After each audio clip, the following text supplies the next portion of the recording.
first of all, clearly what's going on in the DMT is some kind of synesthesia, where ordinary speech or sound is perceived visually.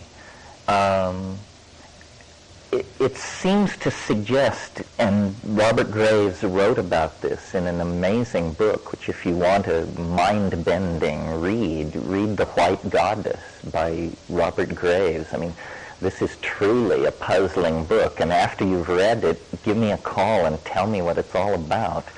But one of the things it's all about is he suggests that part of our existential distancing from reality is that at some time in the past there was a kind of Ursprach, a kind of primal poetic language that you didn't learn from your culture, but that all human beings did this. It was an ingrained behavior. It was a deeper level of language. And of course in the Bible you get this curious story of the confusion of tongues that takes place, and it certainly has held human progress down, that we have thousands of languages that are very tortuous to translate between. Imagine the kind of culture we would have built by now if we could effortlessly communicate with everybody anywhere, and they with us.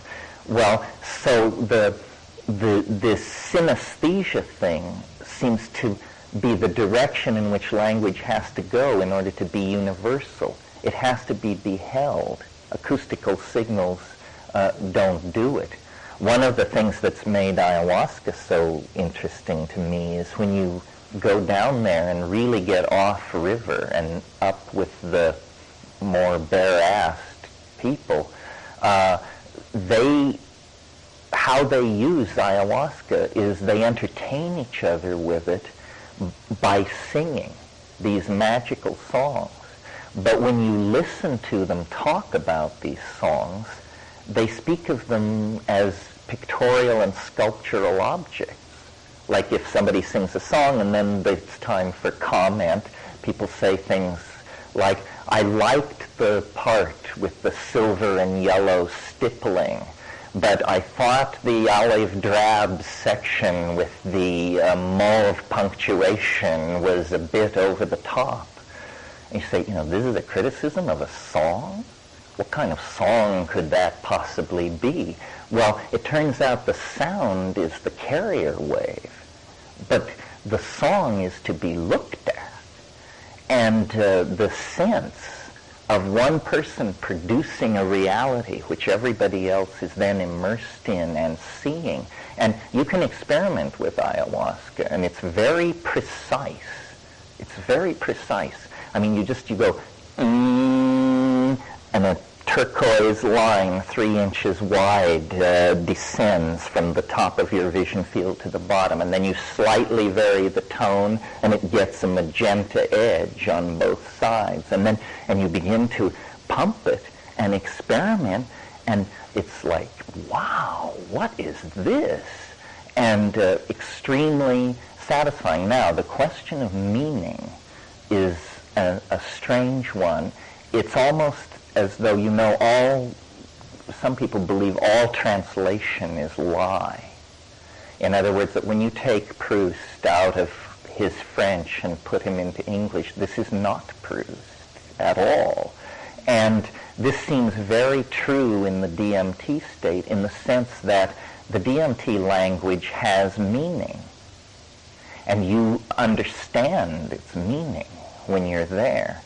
But the meaning of the DMT language can't be expressed in English at all. It's like they're talking about they were born and raised in different dimensions or something. There is no translation.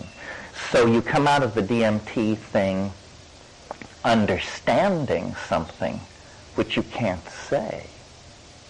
And that's been the motivation of my whole public speaking life. The fact that I understand something that I can't say. Yeah, but I can almost say it.